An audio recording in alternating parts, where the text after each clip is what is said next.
What role do the humanities play in shaping our world?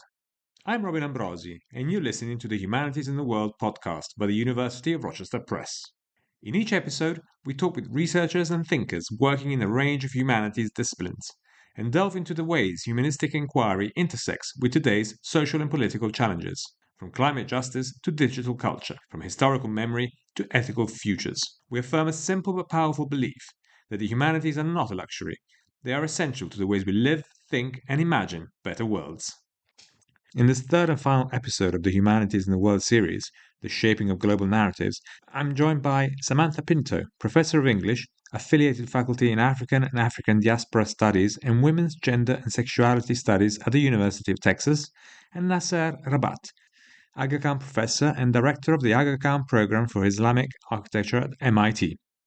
Today, we'll examine how global narratives have often been shaped and repurposed to serve specific cultural and political agendas, and how historical figures and archaeological discoveries have been harnessed to propose specific visions of history and the world.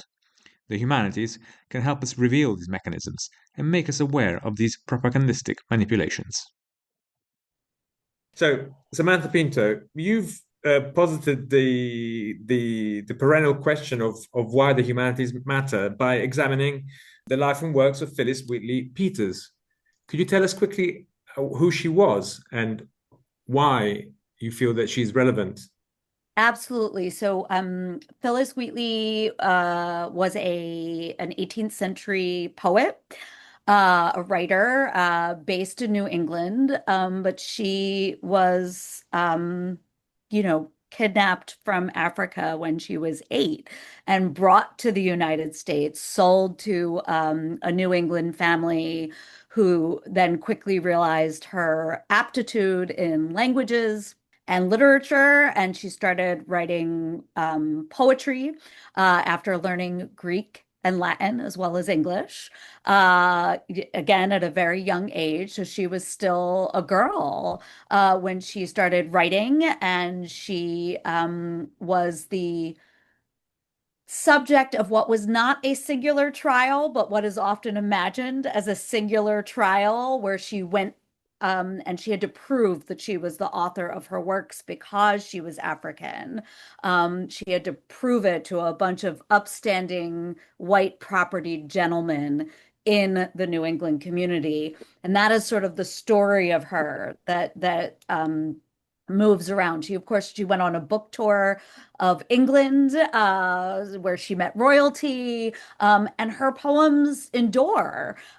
People still talk about them and debate today, and at the time they did as well. So people like Thomas Jefferson, Ben Franklin, etc., all weighed in on whether they thought she was remarkable or a good poet or not, which of course doesn't feel great, right, to read today. And I talk about that, but it means that she's sort of part of the fabric in the US, at least, of this idea of America, of the US, of a place where people come and make something of themselves. But of course, in this really difficult way, because she was enslaved and kidnapped from her home when she was a child. And so, it's a very complicated story with these gorgeous poems that come out of it. And in your examination, you refer Yeah. to the concept of how her story has been often repeated or revised or reviewed or represented as a concept of rehearsal rather than repetition in terms of what her narrative means or how people have repurposed it or used it. Yeah, she keeps, you know, as I said, in the time, she sort of repeated as a way for people to, as a kind of litmus test for whether people thought that, I mean, effectively, whether African peoples were human in the same way that European descended people were. So quite, disgusting ideas, right, about humanity and art that she wound up being the litmus test for. But then she keeps she keeps being rehearsed by different political moments to sort of do different work, right? So you could imagine that, for instance, in the 1960s and 1970s, she winds up being pushed against, but even in the 20s and 30s, as someone who isn't part of a kind of developing African American aesthetic, right?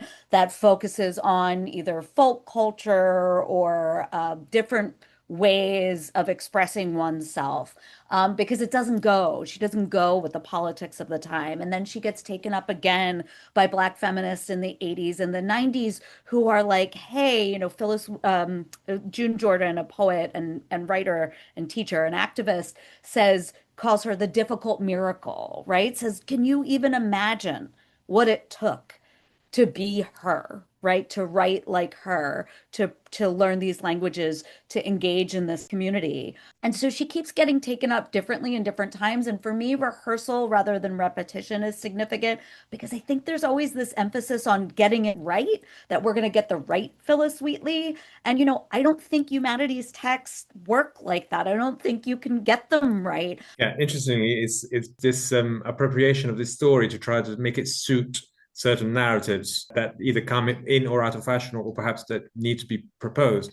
And interestingly, Nasser, in your essay that on the Umayyad architecture, you use the example of this architecture to examine something, a very interesting idea, or you challenge the sort of the dominant historical narrative, which has tried to dictate that the classical tradition had one single outcome or one single descendant, which was the Renaissance, cutting out completely Islam and Islamic architecture. Could you explain that for us, please? This is an umbrella argument, if you want, for my essay that could be applied to many other domains of research, and it's being applied to many other domains of research. And there are two ways of answering them. One is actually to go back to the narrative about how do we move from the classical time to the present, and how that narrative, that historiography had been constructed over time and why. And the other one is, as a matter of fact, to open the narrative, perhaps actually in the same way that Sam is speaking about the different iterations or the different rehearsal of an idea, and to realize that at the time in which we are now, there is a push towards, I would say, a more sympathetic, maybe a more global understanding of the history of human creativity and how interaction has happened over time, and that it was not culture specific and it was interactive, it was more or less shared, even though the sharing is sometimes forced, sometimes deliberate, sometimes not. But the whole idea of bringing in the Umayyad architecture is that this is the beginning of an Islamic empire that is assimilating, appropriating, and recreating a heritage that later historiographers from the 18th century on have made it exclusively European, exclusively white, and created a system of periodization that is forced upon all of us to understand history as a succession of periods that each one leads to the other. But the problem with these periods is that either, if you are not part of them, either you are excluded, or, and this is something that all the other cultures other than the white European culture have done over the last 150 years, is trying to fit themselves to it. So you start having something called, I'll give you an example from my own field, Ottoman Baroque architecture. There is nothing Baroque about the Ottoman architecture of the 18th century, but you find yourself having to use that in order to approach, in order to get close to the source of legitimization, to say my architecture deserves to be looked at because it is Baroque, but it's not. So we need to be able to open that model and to say there is no dominant naming device or naming mechanism that says that at any period we have to all fit under that framework. Interesting, very interesting. And the thing that I wanted to ask you was whether you saw that there is an openness or a willingness to try and break out of these schemes, these very Eurocentric schemes and ways of classifying knowledge and historical periods and studies, whilst at the same time we unfortunately are seeing a contemporary politics, which is aiming towards creating more differences and separating our cultures Absolutely. and dividing us in some way. But do you see that in academia or in scholarship there is, on the other hand, an openness or a willingness to break down these barriers? In certain areas of academia, I would say, and let me use the example that I use in my own essay, which is the notion of late antiquity. And as you probably know, the sort of like the classical division of history is into a classical, medieval, and modern. And then you subdivide these periods. And I'm not speaking about architecture or art, this applies to every field. And you have the classical period, you have the medieval period, and then you have the modern period. And how you connect them is, of course, a subject of debate. And how they connect, is there a continuity in them? So late antiquity as a term was a term that was, if you want, hammered out at the beginning of the 20th century, mostly with the Vienna schools of art and art history. And there was a debate, and the debate is, of course, reduced to some sort of a very telling question that came out from Vienna, but it spread in the German-speaking world, which is Rome or the Orient. Is it Rome or the Orient that is the origin of the modern culture? And by modern, at the time, we are 19th century and early 20th century, so the height of colonialism, is the source of the culture of that time coming from Rome or from further east? And the debate was really, really very heated around the time of a few of the Viennese historian around 1910. And of course, actually, Rome won ultimately. And when Rome won, it meant that that sequence that starts from the ancient Greeks, and I want to speak a bit about before the ancient Greek later when you ask me another question that I can relate to that. But if you start from the ancient Greeks and you move to the Romans, and then if you actually connect Rome to early Christian and medieval Europe without having to justify what Rome are we talking about? What is this Rome that is the connection? Then you create a pure white succession from Greece to modern America. Thank you very much. And Sam, is that something, this willingness to accept that certain boundaries were either created for some higher purpose or higher or propagandistic intentions? Is that something that you see a willingness to reopen these differences and re-examine, perhaps through figures like Phyllis Wheatley in your field too? Absolutely. And I think we can see this in multiple ways to challenge the way we think about something like the American Revolutionary period and the way we tell that story, right? If someone like Phyllis Wheatley is integral or center to that story, it changes, right? The way you tell the story, and the way that you tell the history of that period. And that's another existing periodization, right? That we're supposed to say, okay, we know that. Well, do we, what was going on at the time, et cetera. But the other way that people have done that with Wheatley, that mirrors this, is thinking more about her African roots, what she brought, because lots of people talk about that she wrote in heroic couplets. She wrote in this very English style of the 18th century that sort of everybody was writing in. And instead to go and kind of look at what some of her more sub-Saharan African roots and ways of knowing and art and culture might be showing up in her work, right? So that's one way that people are expanding this to say, actually, there was lots of art and culture going on at the time where she was from. And to go back to your initial question, which is about kind of art's use as propaganda, but also I would say periodization's use as propaganda, right? As a way of saying, this is how we order things, like we are the template, right? Our time periods, our artistic achievements are the way to understand all art, right? And all culture. I I think it's hard because everything fits under that at the same time that it can't, that it escapes, that it goes into another narrative. And I don't want to say that that's the right one either. And so I wouldn't necessarily contest that Wheatley is used as propaganda in these children's books that tell her story in the way that, like, all children's books are kind of propaganda. But I want them to tell different stories.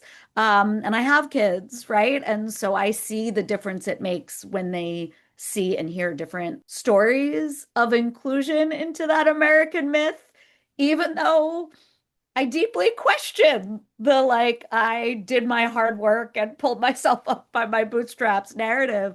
I also want them to know that this extraordinary person produced beautiful work beyond all measure of difficulty. Yes, absolutely. It's fascinating how she's almost not allowed to be herself. She has to be repurposed for whatever is the current thinking or the current ideology that perhaps people want to put forward. Nasser, to go back to you, there was, as you said, from the 18th century onwards, this sort of not denial, but an attempt to negate that Islam was a legitimate inheritor of the classical period, so that we can pursue, as you said, this whole holy white narrative of history. Do you think that now, especially considering where we are today, is there a room to acknowledge that history is and development of history and humanity is not linear? There are different branches, and that Islam was a very instrumental, very important branch that classicism went into. There was a great quote that I think you had of Garth Foden. There are roads out of antiquity that do not lead to the Renaissance. I really like that. Well, this is actually that is the hinge of my essay. This quote from Garth Foden. I have been using it for a couple of years in presentations around the world, actually speaking about the need for reperiodization. Do I think that there is room? I think there had been room until about a year ago with the change in the administration in this country, because the backlash now is severe. And there are many streams of thinking that are being challenged at this point in time. I take solace in the idea of opening up the notion of a pure sequence of history has sounded so dangerous to the guardian of the white culture, to the point that I would presume and maybe even assume that a lot of the attacks on American academe today stems from the danger of the idea of opening up fields to influences and participants and actors and agents that were not included in them before. You could say that the fear of the Black Americans is perhaps the dominant one, but it's also the fear of all brown cultures, which had no voice in basically saying who we are today and how we became what we are today. They had to sort of like take the party line, if you want, of who we are, that progress is the norm, that financing is the norm, that competition is the norm, that this bootstrap lifting is a very beautiful metaphor for basically still using the same structure of power to moving up and on and on. So any challenge to that line, to that narrative, that sort of like Uber narrative, if one could call it as such, was very successful in growth of new fields, from post-colonial studies to decolonial studies to feminist studies to queer studies, on and on and on, but also in actually going back to the heart of the the fields of knowledge like literature, art, and so on, and saying open it up to other voices, not only because they deserve to be in, but because you cannot understand art at any moment without those voices. And those voices have to be brought in for their own merits, not only to serve a certain ideological or propagandist end.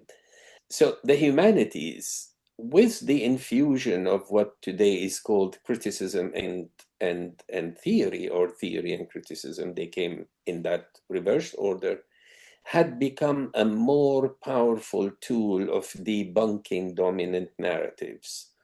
And that made it more dangerous in our own age. I mean, theory came into the humanities really quite late when you think about it. And it came in different fields. And the forerunners were the ones that were in contact, or perhaps actually an outcome of the colonial experience. I'm thinking of anthropology, say, for example, in here.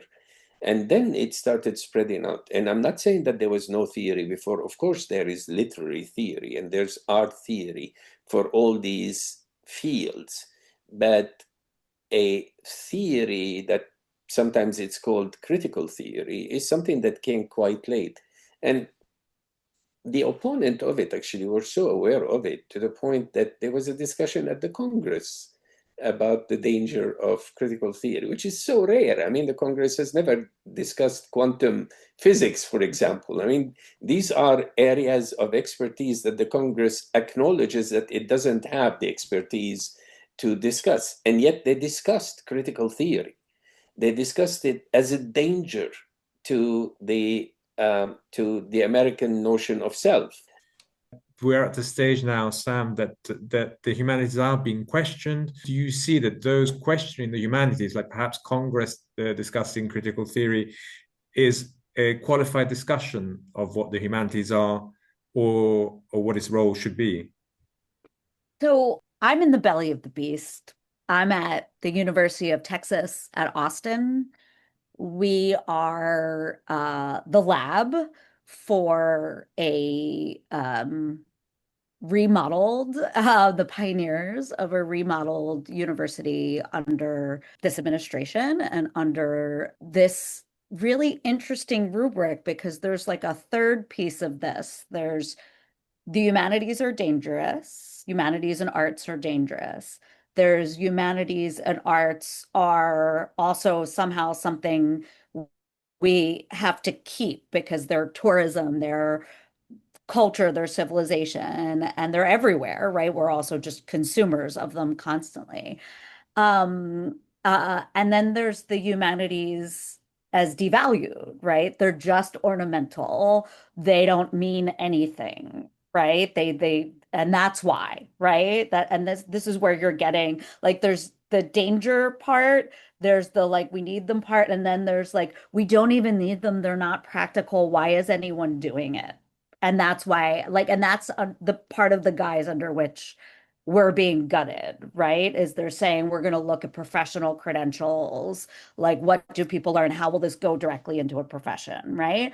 I am watching this unfold in a place that doesn't mind that those three all seem to be in tension with each other, and where someone will make this argument here and someone will make this argument here and someone will do this, and we'll just put them together at the moments where it seems useful to us. And so when I was first writing the essay, I was thinking a lot about how I introduce this giant gen ed course that I have to teach that went from 200 to 400 to 800 to 1100 students over the pandemic and asynchronous and, you know, all of it, right? Just online, where I say we hold two things in this country to be true that, and I talk about this in the essay, right? That art is valueless, it's meaningless, it's fluff, there's no reason to produce it, and you are constantly consuming it all of the time.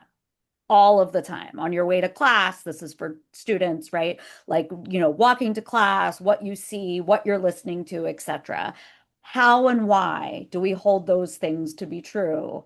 And why is this a required course that you have to be in with 1,100 students. Like, why do this course? Is like this moment where we're going to ask this question. And so now we're asking this other question, this third, the danger question alongside those two things, right? So if I were teaching that now, I would say, and then we have this third thing, right? Where we're banning books and we're doing this other stuff. We're saying this is dangerous. We're also saying it has no utilitarian value at all, right? And you should be consuming it all the time. And it's really important that you consume the right stuff all of the time. And so, I'm with Nasser, right? Like that art is a tool, art and humanities has been a tool of power and has been a tool of resistance and everything in between. I am interested in how a critical class came up to elevate certain art above others too, and say like, and not that we're the only ones that did it, but in the contemporary world, right? I joke about modernism that like, it came up at the same time literary criticism pretty much was invented, and that's not a coincidence. We basically were like, let's make it more opaque so we have to tell you what it means. So we become the experts, right? So I have my own questions about what our role is. And yet I watch, I also teach Introduction to Women's and Gender Studies, right? And I have watched those students because of the dawn of Twitter and TikTok and Instagram. What I used to have to lead them through around like gender is a social construction. They're like, yeah, yeah, we know, we're good. TikTok taught us that, right? So their level of like critical scripts, right, that is filtered through and now is part of the cultural landscape is totally different than when I was coming up, right? Where you had to access that in certain forms, right? And so it's just been a really interesting time over the past 10 years even to teach, let alone the past one, to sort of think about what role culture takes as there has been an explosion of the ability to produce both culture and critique without direct affiliation or expertise, or the backing of certain kinds of power mechanisms. And I don't romanticize that as like that means it's free for the people, but I do think it has changed the way younger generations are approaching the humanities and approaching their ability to comment on them, to critique them, to critically read them, and to produce them. And like, again, I'm not a romantic about resistance, but I do think that is part of why this is happening, is because basically kids in rural places can watch TikTok the same as the kids in liberal bastions. And I think it has changed some things, and I think folks are scared of that, even if it's not democratic. As a final thought, do you think in these moments of change that we're facing up, do you believe that the humanities have a role to play then? Do they help us in filtering, understanding, have the conversations, help us to have the conversations which examine, that go to the heart of what we are, who we are, and what we are here for? So my answer is a big resounding yes. The humanities does have a role. The focus of this series, and it seems to me the focus of the book series itself, is to open up the humanities to the notion of the global. And the way we understand it is the notion of the global as basically global history, or if you want, global participants, basically humanities. I mean, all the other humans in a way. But perhaps where we are going also is the notion of the global as sort of like the global means of acquisition, production, critiquing, and so on of knowledge, that is including technologies and how technologies have to be reacted to, how they have to be absorbed, used, streamlined, perhaps actually domesticated, if I may use such a verb, is something that the humanities can help a lot in. So from a legal framework to an ethical framework to a pedagogical framework, all of these things the humanities can play a major role in, partly because the humanities has a longue durée vision. It sees history as a layered human experience. Each is informing what's happening after, but is being informed of what happened before. So imagine we have a succession of such actions, reactions, and how you absorb it and how you assimilate it, and then how you reproduce it in new structures, in new institutions. And we are the ones that study it. So in a way, we are the ones that can study how this change is affecting human life, but mostly knowledge in a way. And of course, actually, there's a very strong connection between knowledge and the new word of data, information, and how we live and how we spend our life, how we improve our lives, how we save our lives, and so on and so forth.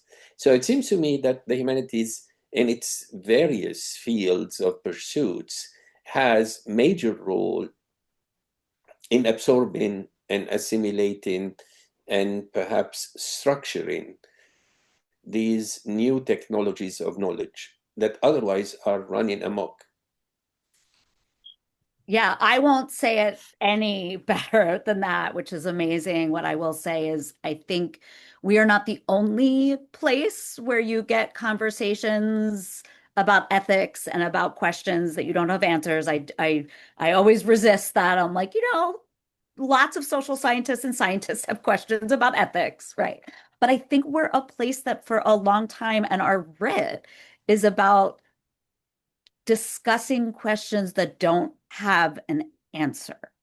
And I know that that sounds fuzzy, but I do think we have models for that, both in our pedagogical way of operating and also in our zones of content. And that's partially because of that question about like, why is art and humanistic representation and methods, why are they everywhere? Why do people feel like they don't understand quantum physics, but they know how to like read a book, right, etc.? Is that because the humanities are everywhere, because the arts are everywhere? We do kind of infuse everything, and people do have a critical apparatus around it that we could make more visible. And it's got this kind of ineffable, it doesn't have one meaning quality, which is why students are often slightly panicked about interpretation around it. But we're used to that feeling of we don't know. And that's something that we work with all the time. And I think that that is, and it's not that scientists don't have that, right? But I think we are uniquely pedagogically geared, right, toward that in our knowledge content and in our knowledge formation. And that's really what I move toward is like, I think we have a role and that we are knowledge, right? We are a history, a set of forms, a set of inherited, and built upon global ways of knowing. Like we are fields with evidence, and I think that that's significant. Thank you both very much. Thank you. A delight. Thank you, Robin, and thank you, Nasser. It was so nice to meet you. Thank Yeah. you, Robin, for conducting this very enlightening conversation.